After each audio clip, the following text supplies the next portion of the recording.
Bonsoir à Marc Stéphania Miogo, secrétaire général du syndicat national des chauffeurs de la fonction publique et parapublique du Burkina. Bonsoir madame.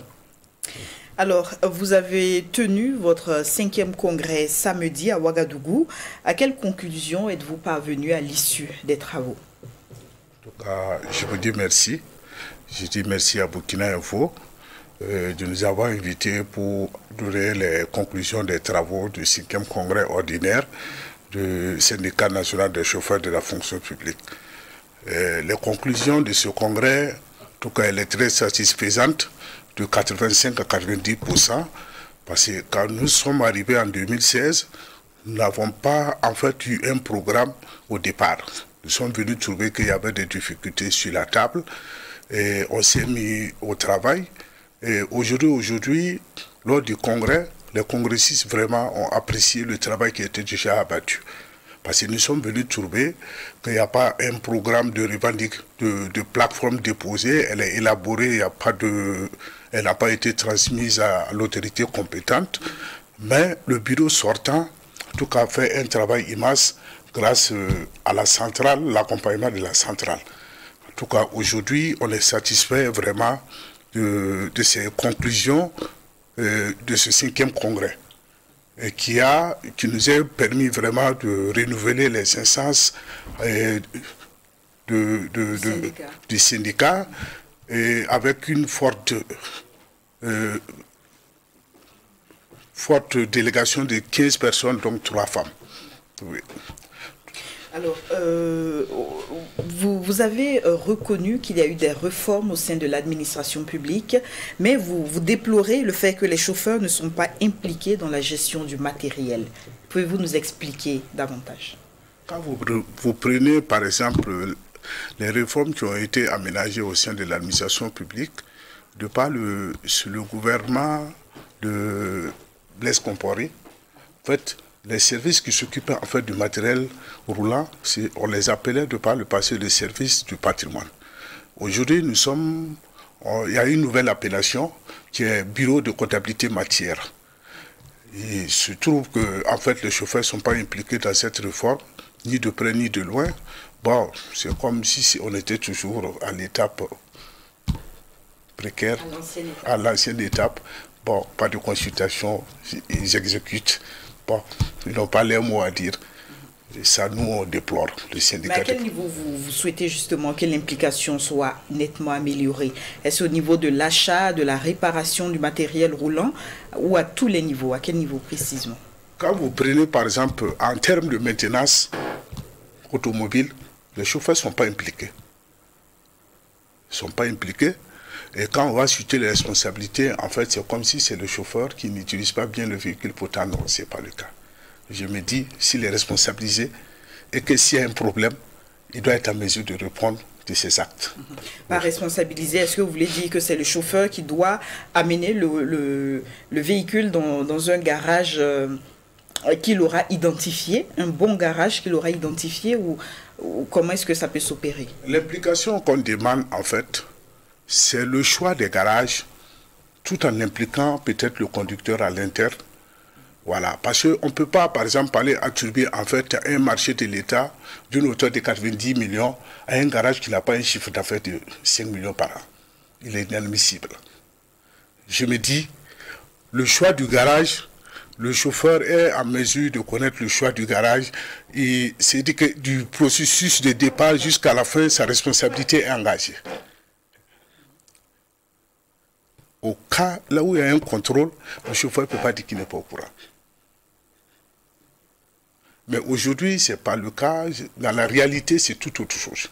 C'est ce qu'on déploie. On n'arrête pas de crier là-dessus. Bon, les gens s'en fichent pas mal de ça. Voilà. Les gens s'en fichent pas mal de ça. Parce que du début jusqu'à la fin, le budget de l'État, quand vous prenez par exemple pour 2022, le budget a été adopté et que le marché, on le lance en juillet ou en août. Pourtant, la maintenance, c'est une année. Et à la fin, on répare les véhicules en vrac et on les dépose et on dit qu'on a réparé. C'est ce qu'on déplore. Donc il n'y a pas de réelle planification. Il n'y a pas de dans réelle la planification. maintenance. Parce que les acteurs qu'on a mis dedans, c'est des gens qui sont en déphasage de la réalité. Donc c'est ce qu'on déplore et c'est ce qu'on demande à l'autorité d'impliquer les chauffeurs dans la gestion du matériel roulant. Alors, au-delà justement de cet aspect de vos revendications, quelles sont les conditions des chauffeurs dans l'administration publique? On ne peut pas dire que les conditions des chauffeurs de la fonction publique sont à 100% bien parce que aujourd'hui, le chauffeur, il rentre chauffeur, il sort chauffeur. Aucun plan de carrière. Aucun plan de carrière là-dessus. Mais je pense que quand nous sommes arrivés en 2016, nous avons fait la situation. Nous avons élaboré un document de plateforme revendicative que nous avons déposé depuis le 8 août 2018 sur la table du ministre de la fonction publique. Je m'excuse beaucoup du terme. Le ministre sortant, Siri Ouedraogo, n'était pas de bonne foi avec ses techniciens.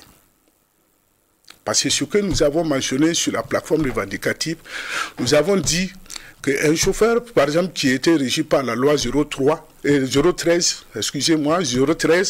et également, en fait, il y a le décret 2009-333 portant répertoire interministériel des emplois.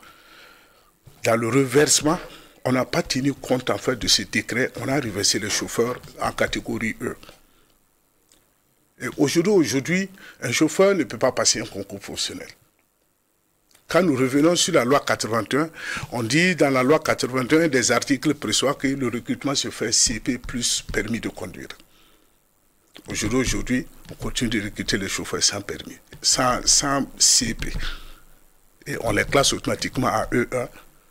Et ça va, il n'y a pas de concours.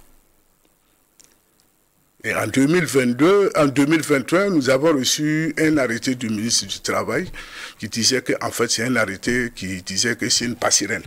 Mais dans la réalité, la passerelle n'a pas son sens ici. Parce que quand les gens vont pour déposer les dossiers pour les concours professionnels, les acteurs même qui reçoivent les dossiers ne sont pas au courant de cet acte. Donc ça fait qu'en 2021, beaucoup de chauffeurs n'ont pas passé de concours professionnel. Et vous craignez que ce soit la même situation cette année? Bon, on ne craint pas. Nous avons espoir qu'avec les autorités de la transition qui sont là, les choses pourront changer. Est-ce que déjà vous avez entamé des démarches allant vers ces nouvelles autorités avec vos doléances? Ce qui était le plus préoccupant pour nous, c'était de tenir notre congrès et changer en fait les instances du bureau exécutif afin de pouvoir entamer en fait des démarches. Et ce qui nous encourage en plus de ça, il y a, avec l'UAS, je pense qu'en fait l'UAS a pris le dossier à bras le corps pour voir l'autorité compétente en fait de trouver en fait une solution par rapport à ce dossier. Et vous avez bonne foi que cela aboutisse? On espère. Alors, revenons justement au thème de ce congrès qui est contribution des chauffeurs dans la gestion du patrimoine roulant dans un contexte d'insécurité. Au cours des échanges lors du congrès, vous avez évoqué le fait que les véhicules de l'État sont automatiquement identifiables, ce qui expose les chauffeurs. Oui, en quelque sorte. Aujourd'hui, quand vous prenez par exemple un véhicule de l'État, l'immatriculation identifiable, c'est la couleur de l'immatriculation.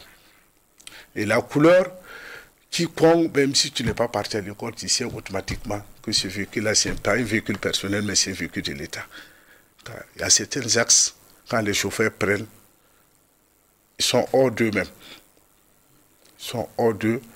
Bon, mais on essaie de faire avec ce qu'on peut faire, voilà, tout en priant le bon Dieu d'aller du point A au point B avec tout cas, les prières derrière lui pour qu'il revienne en bonne santé.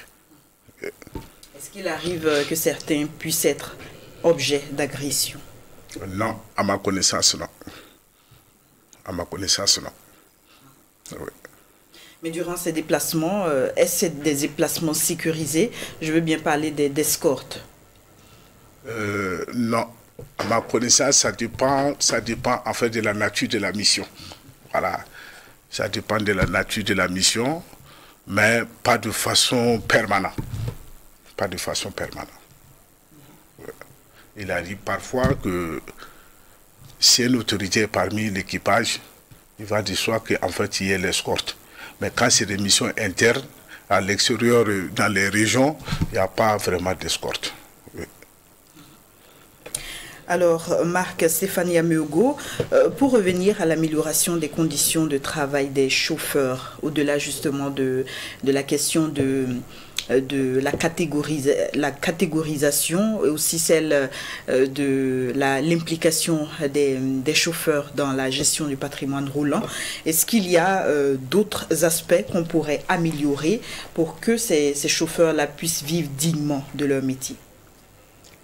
Je pense que, de mon humble avis, ça veut dire que si l'autorité réunit toutes les conditions pour que les chauffeurs puissent avoir plus de meilleures conditions de travail dans leur métier. Parce que, pourquoi je dis ça? Parce que, en fait, aujourd'hui, quand vous voyez un chauffeur qui est admis à la retraite, quand vous le voyez après son emploi, vraiment, il vit dans la précarité. C'est ce qu'on déplore et c'est ce que nous demandons, que l'autorité jette un coup d'œil sur cette situation vraiment pour nous permettre vraiment d'avoir plus de meilleures conditions de travail qu'en matériel, qu'en matière de catégorisation et plus beaucoup d'aspects par rapport à ça. C'est ce qu'on demande à l'autorité d'avoir au moins un regard là-dessus. Parce que depuis que la plateforme revendicative a été déposée depuis août 2018, nous n'avons jamais fait de bruit autour de ce document-là. Parce que nous nous disons, et d'abord nous sommes syndicats, nous devons placer en fait nos intérêts au sens de l'intérêt général, qui est, normalement, nous sommes de l'administration publique, nous connaissons les limites de l'administration publique. On ne peut pas demander au-delà de ce que l'administration peut nous donner. Et j'avais demandé à son temps aux uns et aux autres d'être plus réalistes par rapport aux documents là, qu'on ne peut pas demander au-delà de ça. Parce que si on demande au-delà de ça et qu'on ne gagne pas, c'est pas bon. Donc, fions-nous à ce qui est comme réalité par rapport à la carrière du chauffeur. Et si ça s'aboutisse, de toute façon, il y aurait gain de cause pour tout le monde. Oui. Merci donc à Marc Stéphane Yameogo, qui, je rappelle, est le secrétaire général du syndicat national des chauffeurs de la fonction publique et parapublique du Burkina. C'est avec lui que nous refermons cette édition de 100% Info ce dimanche. Merci pour votre attention.